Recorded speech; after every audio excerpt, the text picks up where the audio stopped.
Premium restoran dizaynida qilingan hozirgi paytdagi faoliyati fast food yo'nalishida bo'lgan Seul Munda joylashgan tayyor biznesimizni arzon narxda baraka qilamiz. Bu joyimiz ikki etash qilingan, tashqarilari bilan umumiy holatda 70 ta odamga mo'ljallangan, stol stullari, mebellarga kelsa, eng yaxshilaridan qilingan remontlarni ham ko'rib turibsizlar. O'zlari uchun qilganligi uchun yaxshi narsalardan ishlatilgan.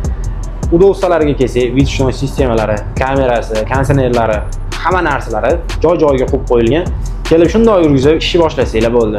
Kuxnyadagi texnikalarga kelsak, shkaf xolodilnik, stol xolodilnik, pitsa pech, donar apparat, izgara, xullas hamma texnikalari tayyor qilib qo'yilgan. Hech qanaqa texnikasini o'zgartirmasdan shu holatda ishni davom ettirsanglar bo'ladi. Mabodoga qishki sezonga savdoni ko'targani, korondok, vafelnitsa yoki boshqa desertlar qo'shib savdoni ko'tarsanglar bo'ladi.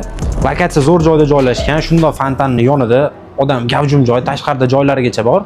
Joy maydoniga kelsak 100 kvadrat, arenda narxi $3100, yana kelishib gaplashsanglar bo'ladi. Biznes narxiga kelsak $120,000 sarflangan ekan. Bunisini qancha ketadi nomidan chiqib 50% chegirma bilan $60,000 va yana kelib gaplashsanglar bo'ladi.